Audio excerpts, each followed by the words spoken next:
L'objectif de la capsule vidéo est de vous montrer comment gérer l'accès aux documents que vous avez déjà partagés dans OneDrive.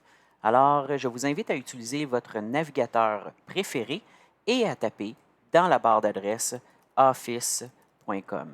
Il est possible qu'on vous demande de vous authentifier.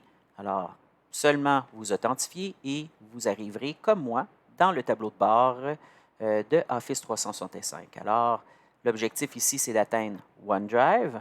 Alors, je vais soit qu'on utilise le petit nuage qu'on retrouve dans la barre d'outils, ou encore, on va utiliser le menu quadrillé et on va cliquer sur OneDrive. Une fois dans OneDrive, vous allez atteindre, dans le volet de gauche, vous allez atteindre le menu, excusez-moi, Partager.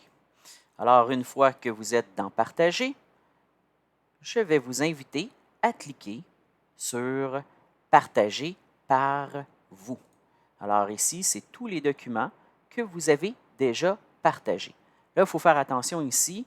Là-dedans, vous allez retrouver les documents que vous avez partagés via une action dans OneDrive, en passant par le panneau de contrôle de partage de OneDrive, ou encore une fois, vous allez retrouver les documents que vous avez partagés via une discussion Teams ou, encore une fois, lorsque vous avez peut-être envoyé un courriel, vous allez retrouver tous les documents que vous avez partagés dans, dans cette interface-ci.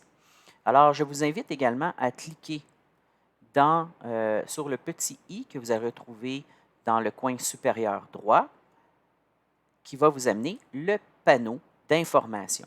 Alors, à quoi il sert? Lorsque je vais sélectionner un document, je suis en mesure de voir qui a eu accès, combien de personnes ont vu mon document, et aussi j'ai la possibilité, encore une fois, de gérer mon accès.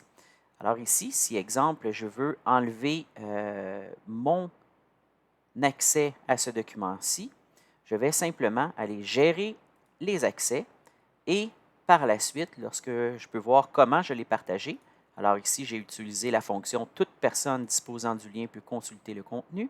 Alors ici, je vais simplement arrêter, supprimer mon lien de partage, ce qui va enlever automatiquement l'accès à toutes les personnes qui avaient mon lien de partage qui menait vers ce document.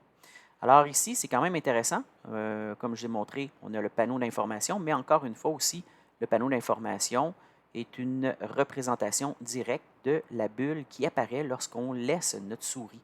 On peut voir ici notre souris. Lorsque je survole un document, ça me donne quand même plusieurs informations.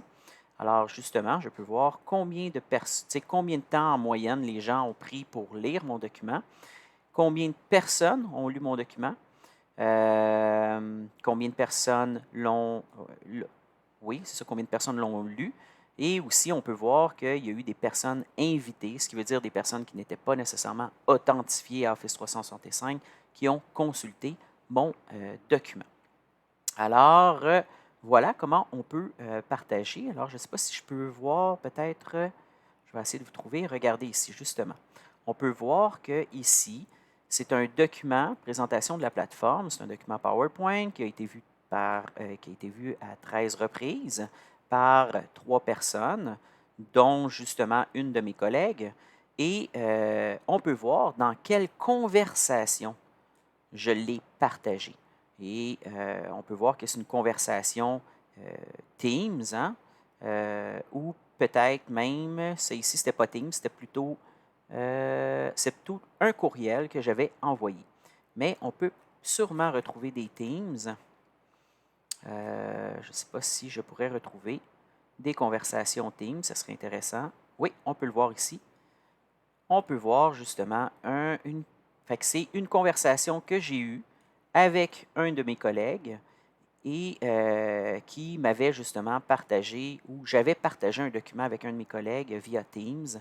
Et encore une fois, si je veux enlever l'accès, je vais simplement aller cliquer sur Gérer l'accès et par la suite, je peux enlever mes accès aux personnes. Là. Alors ici, je peux lui dire qu'il peut arrêter d'aller écrire dedans, alors je vais juste lui dire consultation possible, ou encore une fois, d'arrêter le partage directement avec la personne souhaitée. Alors, voilà comment on peut gérer l'accès à tous nos documents qui sont partagés, que nous avons partagés, soit via OneDrive, via une conversation courriel ou encore une fois une conversation Teams.